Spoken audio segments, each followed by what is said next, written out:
नमस्कार। इन दिनों मैं मध्य प्रदेश का माहौल क्या है जानने के लिए निकला हूं। इससे पहले मैंने आपको मुरैना जिले के ग्रामीण इलाकों का किसानों के बीच से माहौल क्या है दिखाया। आज मैं ग्वालियर संभाग के मुख्यालय यानी चंबल के हेडक्वार्टर्स ग्वालियर में आया हूं और मेरे पीछे जो आप जगह देख रहे हैं ये महाराज बाड़ा है। ग्वालियर की खूबसूरती अगर शाम को देखना हो तो आप महाराज बाड़े पर आइए। ये सिंधिया घराने का बसाया हुआ मार्केट है, सैकड़ों साल पुराना, और जीवाजी चौक के बाद भी इसको कहते हैं। अगर आप यहाँ की खूबसूरती देखें, और ये ग्वालियर का हार्ट है, हृदय है। और जब आप शाम को यहाँ आएंगे बहुत चहल पहल रहेगी। इन दिनों गणेश चतुर्थी का माहौल है। आप देखिए कितनी खूबसूरत इलाका है ग्वालियर का।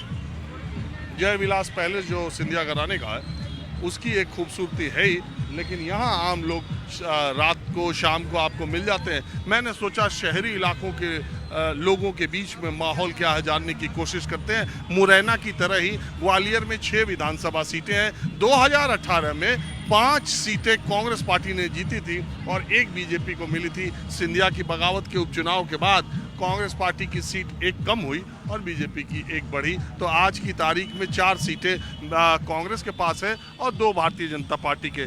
2018 के चुनाव के वक्त मैं यहाँ पर आया था। चंबल इलाके में, ग्वालियर के इलाके में बहुत सारे लोगों को ये लगता था कि अगर कांग्रेस की सरकार आई तो उनके महाराज यानी ज्योतिरादित्य सिंधिया मध्य प्रदेश के मुख्यमंत्री बन सकते हैं, लेकिन वो मुख्यमंत्री नहीं बने। और उसके बाद 2019 के जब लोकसभा चुनाव हुए तो केपी यादव ने भारतीय जनता पार्टी के उम्मीदवार के तौर पर सिंधिया घराने के गढ़ से ज्योतिरादित्य सिंधिया को लोकसभा का चुनाव हरा दिया। और उसके बाद ज्योतिरादित्य सिंधिया मायूस से रहने लगे, पार्टी से खफा से रहने लगे और अंत में उन्होंने बगावत की और उनके साथ 2 दर्जन विधायक पार्टी छोड़ करके गए। उन्होंने इस्तीफा दिया, उपचुनाव हुआ और फिर 3.5 साल शिवराज सिंह सरकार अपना कार्यकाल पूरा करने में कामयाब रही। मेरे बोलने तक कुछ लोग यहाँ पर आ गए और ये सब शहरी इलाके के लोग हैं। तो जरा मैं जानने की कोशिश करता हूँ।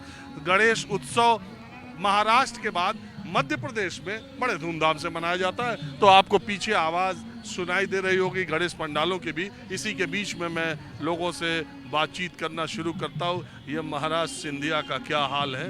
बढ़िया है सर सिंधिया जी। बीजेपी में जाने के बाद ग्राफ नीचे हुआ कि ऊपर हुआ? नहीं, उनका ग्राफ ऊपर ही हुआ है, नीचे नहीं हुआ। तो फिर काहे हार गए लोकसभा?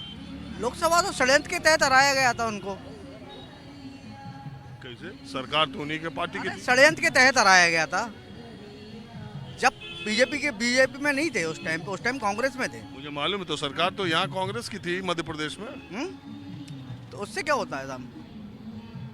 अच्छा एक बात बताइए, उन्होंने इतने लंबे समय तक कांग्रेस की राजनीति की, उनके पिताजी ने की, वो कांग्रेस छोड़ के बीजेपी में गए, इसका कोई मलाल, कोई गुस्सा यहाँ के लोगों में है? सबसे पहले तो मैं आपको एक चीज़ बताना चाहता हूँ कि जो उनके पिताजी थे स्वर्गीय माधवराव सिंधिया जी, उन्होंने पहला इलेक्शन जनसंघ से लड़ा था। वो लड़ा था, बाद में कांग्रेस में आ गए थे। वो देखिए वो तो अपनी पार्टी, पुरानी पार्टी में वापस चले गए। इसमें क्या दिक्कत है? वैसे तो उनकी दादी भी जनसंघ में थी और भाजपा में लंबे समय तक थी और उनके बेटे होकर के भी वो अलग पार्टी में थे। आपको वही बता रहा हूँ कि अगर वो पुरानी पार्टी में चले गए, अपनी जो उनकी पुश्तैनी पार्टी थी उसमें चले गए, तो उसमें क्या, किसी को क्या दिक्कत है? वैसे भी उनकी जो 2 बुआ है वो तो है ही भाजपा में पुराने समय से। हाँ, तो उसमें दिक्कत क्या है किसी को? ये तो साहब अपनी अपनी सोच है कि साहब गद्दारी करी, ये करा। अरे गद्दारी यही ग्वालियर है जहाँ से अटल जी ने पर्चा दाखिल कर दिया, उसके बाद माधवराव सिंधिया लड़ने आ गए कांग्रेस से अटल जी के खिलाफ। ये वही ग्वालियर भी है। वो पार्टी है, वो पॉलिटिक्स अलग है। इस बार का चुनाव 2023 का माहौल क्या है? अभी तो साहब 50-50 है, अभी कोई माहौल नहीं है। कहा नहीं जा सकता, अभी कुछ नहीं कहा जा सकता।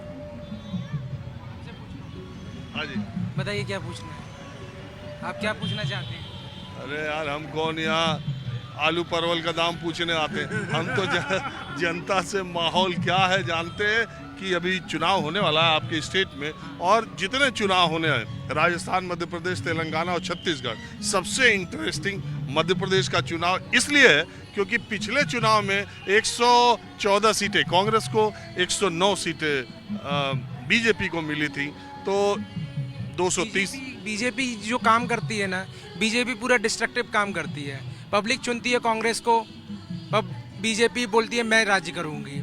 फिर पब्लिक महाराष्ट्र में भी कांग्रेस और महाविकास अघाड़ी को सुना, उन्होंने फिर से वही किया कि बीजेपी ने बना लिया। जहाँ पर भी जा रही है कांग्रेस, या जनता की जो राय है, जनता का जो मत है, वो जनता जहाँ पर जाना चाहती है वो डायरेक्शन को वो डिस्ट्रैक्ट करके अपना राज जमाती है। वो तो बीजेपी का सही नहीं है ना, वो कायदे से सही है क्या?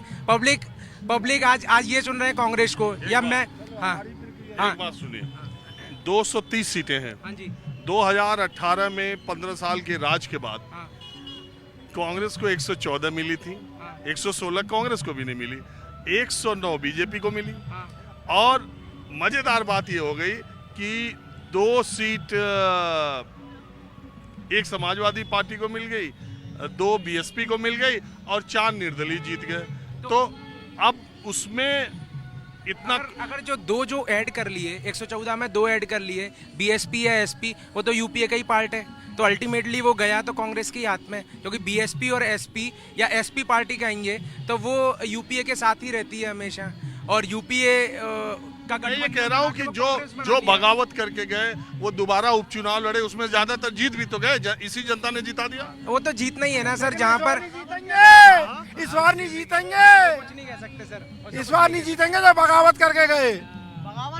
नहीं इस बार कुछ कह नहीं सकते। पब्लिक का मूड है, पब्लिक पता नहीं किस में राजी रहती है, पब्लिक खुश रहती है। आगे भग जाते हैं।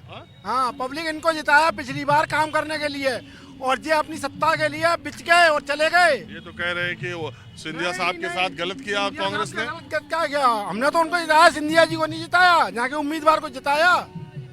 उम्मीदवार को देते हैं वोट, पार्षद लड़ता है, पार्षद को देते हैं मोरी के लिए, विधायक को देते हैं शहर के लिए, ज्योतिरादित्य को नहीं देते। वैसे बीजेपी भी अपने लेवल पे काम करती है, कांग्रेस भी अपने लेवल पे काम करती है, बट अभी क्या है कि बहुत सारा टाइम हो गया है, तो शायद चेंज होना चाहिए थोड़ा बहुत। कांग्रेस की सरकार है पक्का। हमारे प्रवीण पाठक जी को देखो, आप वो नहीं गए। सतीश सिकरवार जी आ रहे हैं इस बार, पक्का आ रहे हैं। 57 साल बाद महापौर की सीट आ गई। बताइए।